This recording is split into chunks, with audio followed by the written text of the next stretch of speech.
Today on Investigate TV Plus, tainted food sickens tens of millions of people each year, more than the entire population of Texas. But tracking down the source of the outbreak isn't always easy. I'm Lee Zurich. And I'm Tisha Powell. Our investigation takes an in-depth look at America's fragmented food safety system that critics say fails to regulate health hazards. Plus, a deadly attack in Michigan exposes shortcomings in the care for some of the country's most vulnerable. And it was, in my opinion, preventable. But a large number of people with mental illness end up in prison or jail instead of receiving urgent medical treatment. We investigate the lack of resources contributing to the crisis and why advocates propose more support, not punishment. Then she inspires other women to chart their own course on the sea and in life. You're good, don't worry about it. In-depth stories that inform and inspire. You're watching Investigate TV Plus. Deli meat, chicken nuggets, cantaloupe, eggs. This may sound like a typical grocery list, but it's something much less appetizing. These products are just a sampling of the hundreds of contaminated food items the U.S. government recalled in 2024. A July 2024 Gallup poll found millions of Americans, maybe even you or someone you know, have been affected by food recalls. 37% of those polled say they had tossed out or returned food to the store because of a recall, and 26% worried they may have actually eaten tainted food. Critics say blame for lapses in food safety falls squarely on the federal government. Investigative reporter Chris Nakamoto uncovers a confusing system that allows communication gaps to turn into possible health risks. Let's rewind a couple of years ago. What happened to you?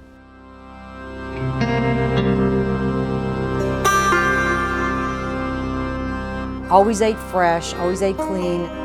I ate salad every day. I'm not exactly sure which day I ate it.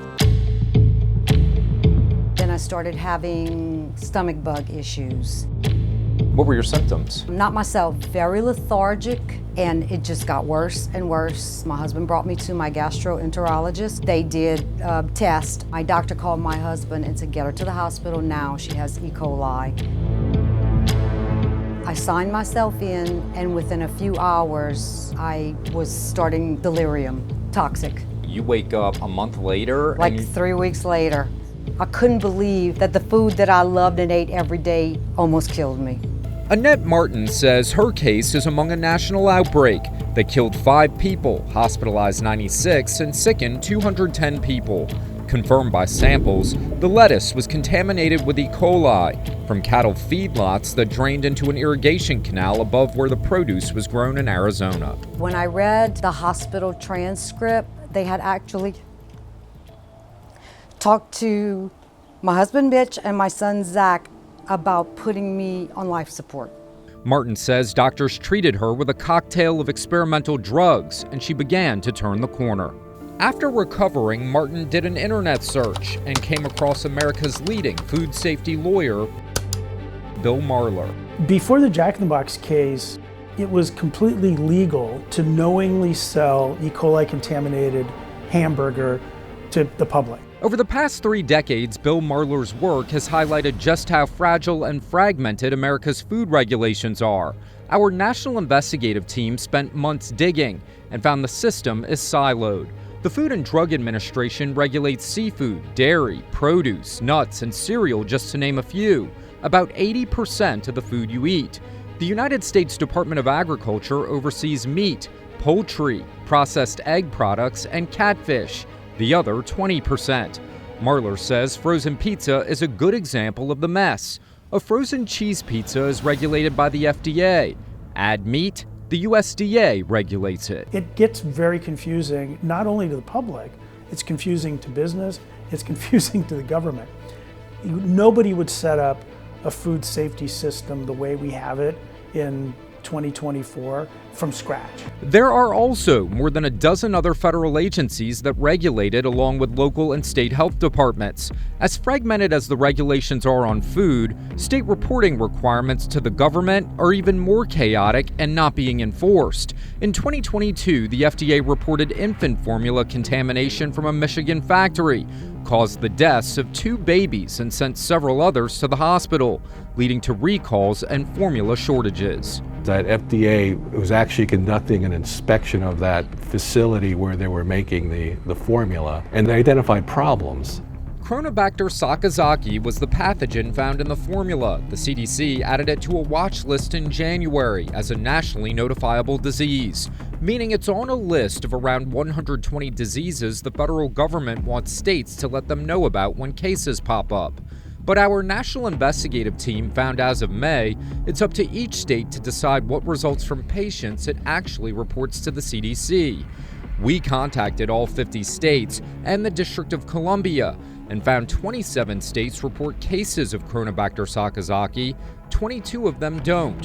1 state and the District of Columbia did not respond. There's no really one person in charge or a group of people in charge. The ability to go, hey, we should fix this and this is how we should do it. It sounds like a simple fix. Why hasn't it been fixed? There's a lot of powerful people, who like the status quo. There's a lot of organizations that, ostensibly are there to support the industry. InvestigateTV analyzed 140 foodborne illness outbreaks that sickened Americans in multiple states. Federal investigators could only trace the tainted product to a farm, factory, or meat processing facility in 59 of the cases, showing how tough it is to find the source. In 36 outbreaks, they couldn't even determine which food was responsible. It's that lack of being able to trace back sources and other issues that had the Government Accountability Office first clamoring for change in 2007, with 4 presidents and Congress failing to act. We're continuing to press for, a more unified strategy type effort that brings all the key players together. With Martin's new outlook on life also comes changes. So you're a firm believer that faith brought you through this whole odyssey? Absolutely. And she's not waiting on the government. Following her sickness, she started growing her own lettuce and has totally changed the way she eats. Yeah. What about your eating habits? You changed that too? Yes. No more salad. No more medium rare steaks, no more raw oysters. I'm super careful. I wash all my fruits and vegetables before I eat them. If there's a chance that it could be dangerous, I cook it if it's possible to 165 temp. The Food Safety Working Group, or FSWG, was established in 2009 to coordinate federal efforts and develop goals to make food safer. The GAO says it has not met since 2011. Congress passed the Food Safety Modernization Act 14 years ago, giving the FDA recall authority for food. Critics say despite those positive efforts, it doesn't address the fragmentation of the system.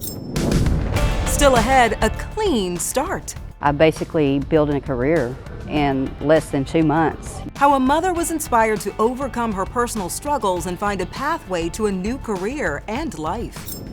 But first, a vicious cycle. People suffering from mental illness can often end up behind bars instead of receiving treatment. We take an in-depth look at the system that critics say is failing the most vulnerable and hear from the advocates proposing better care.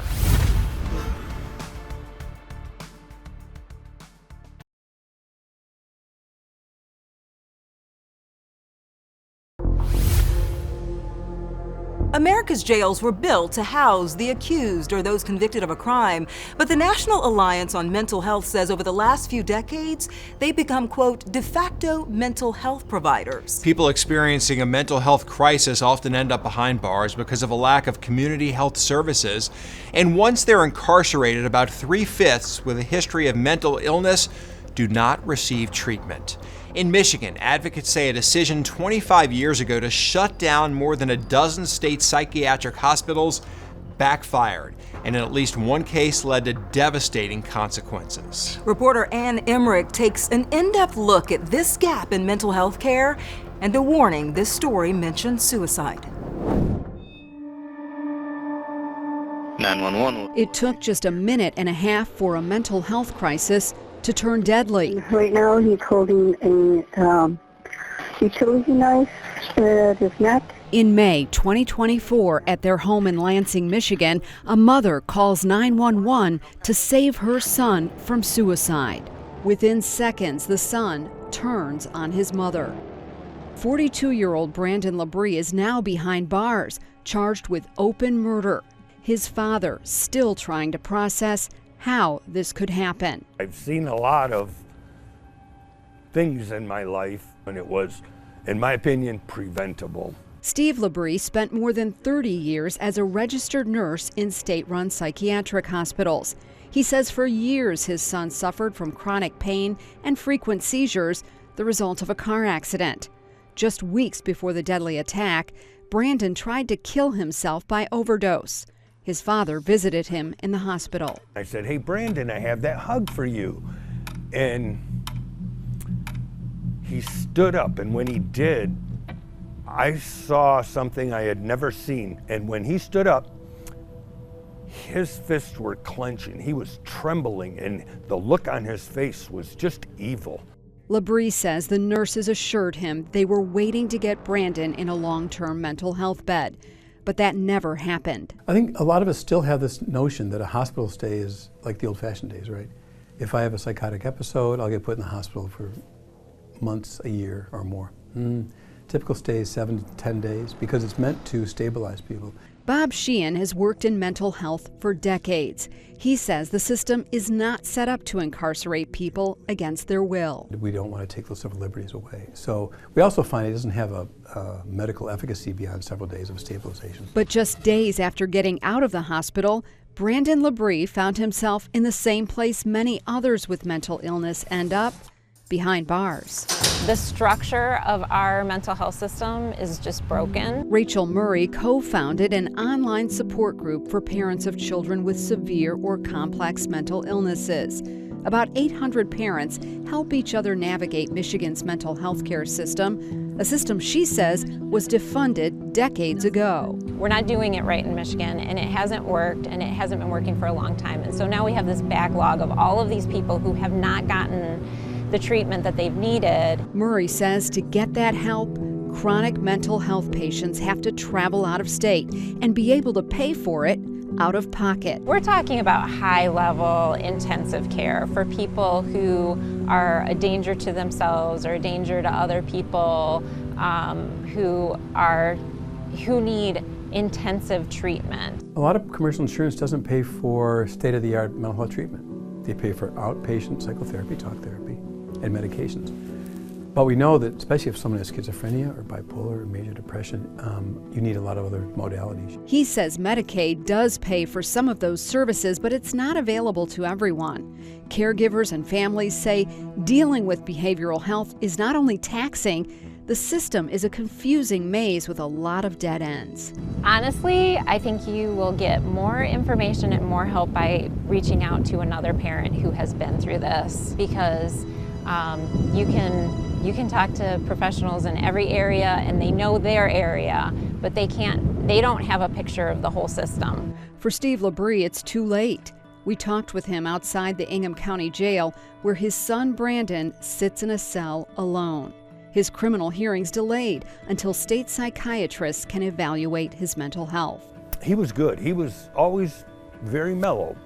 A son facing life behind bars, a mother whose life was cut too short, and a father in the dark as to what kind of mental health care his son will get. My guess is, if he is, it's minimal. And I wish I had those answers. I wish I knew. Privacy laws prevent Brandon's father from getting any information about his mental health care. If he's on Medicaid, his benefits are paused, which means he might not be getting the medication he needs. Mental health experts say that can really pose a barrier to recovery. Lee? And how can we get people help before they end up behind bars? Well, there's no easy answer. A recent study out of Michigan State University found counties across the nation can help people on the front end by establishing crisis intervention teams to respond with police. And instead of jail, institute or build crisis centers for people who need support, not punishment. If you're struggling with your mental health, you can call or text the Suicide and Crisis Lifeline at 988 anytime. Still to come, she's inspiring other women to set sail into the wind. Well, that's kind of the idea, that they're ready to sail on their own. We hop on board as this 85-year-old sailor teaches complete strangers how to become a team. But first, something different clicked when I had to give up my last two children. I wanted better for them. A mother who spent 2 decades in and out of jail works on rebuilding her life. Ma, you coming through? By learning how to build a more sustainable future for other families.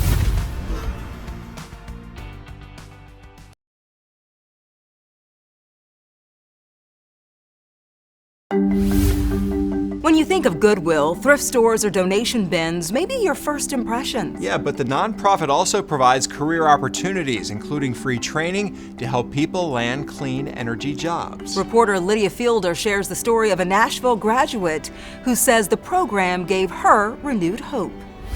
Let's find the right amount that we can put in there. At the Goodwill Training Center in Nashville, Sam DeMumbrian is learning how to build a more sustainable future. We're learning how to install solar panels. Not only for Tennessee homes, but for herself. I thought my life was just over. I was never going to be anybody or be anything. And Goodwill changed all that. Goodwill's solar installation program gives hands-on training and employment possibilities to people with no experience, completely free. It's possible at Goodwill to come from a lot of different backgrounds and realize a new opportunity. In Sam's case, struggling with substance abuse for 20 years kept her in and out of jail, losing all 6 of her kids to the foster system. This time something different clicked when I had to give up my last 2 children. I wanted better for them. And she found better with the paid opportunity and hands-on training that the 4-week Goodwill program offers her. This wall over here is a components wall, and it shows you all the different components that you're going to need to know about. There's a lot of places where solar cells make sense in Tennessee, and we're hoping to help our graduates capitalize on that. I basically built a career in less than 2 months. They have boosted my confidence and give me a chance to just do something better with my life. Now 3 years sober, Sam says she's found stability in recovery as she builds a new life for herself and for her kids. I'm excited about what my future looks like now. I can't wait for them to see me. Yeah. There are currently 4 Goodwill Clean Tech Accelerator locations in Nashville, Atlanta, Houston, and Detroit. The program aims to grow to 20 cities by 2030. She proves you're never too old to set sail on a new adventure. Now, are you ready with the up there in the front to cast off? Up next, an octogenarian went from the slopes to the sea. How she's inspiring generations of women to get out of their comfort zone.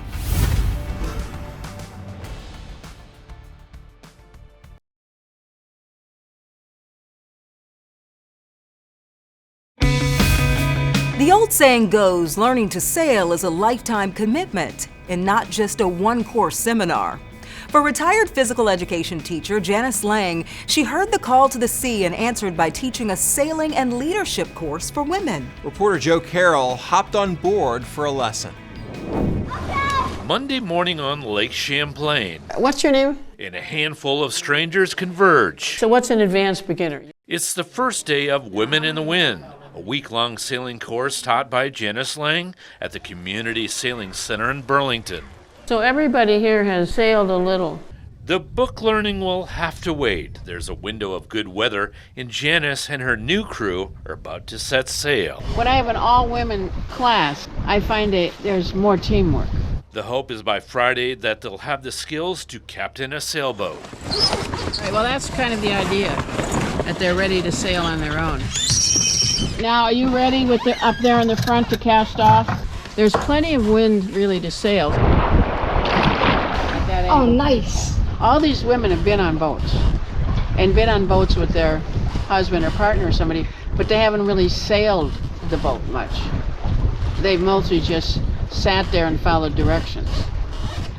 but I need confidence, right? So if you put me back there, all of a sudden my mind's like, what, right? That's about to change, along with the weather. Oh, a little gust there. You're good, don't worry, don't worry.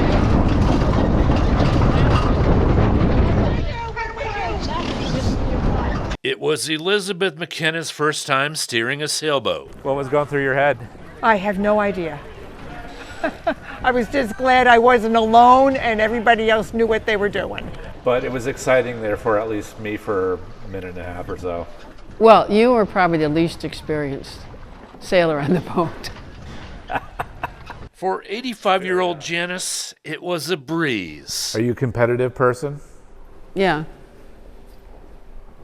I would say. Janice grew up in Milwaukee and graduated from the University of Wisconsin. From 1967 to 2001, she was on the faculty of the University of Vermont, teaching physical education, and was the school's first women's cross-country ski coach. I was at UVM so long that I walk around town now, I see all kind of retired people that were my students. She's had both hips and one knee replaced. I mean, I'm glad I can do what I do.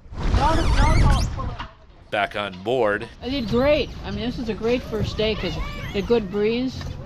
They got challenged. Yeah, they did. Choppy waters, but now it looks like smooth sailing for these 5 women, now a team. Did everyone have a good time? Oh, yeah, totally. Okay. Yeah.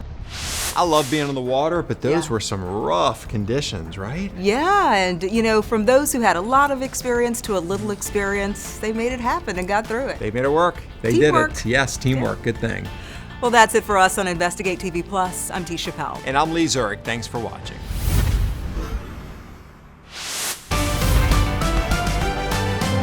On the next Investigate TV Plus, after a woman dies behind bars, questions arise about the quality of care for inmates. She should have immediately sent Ms. Sharp to the medical department. We investigate claims a healthcare provider isn't doing enough to help patients while they're in custody.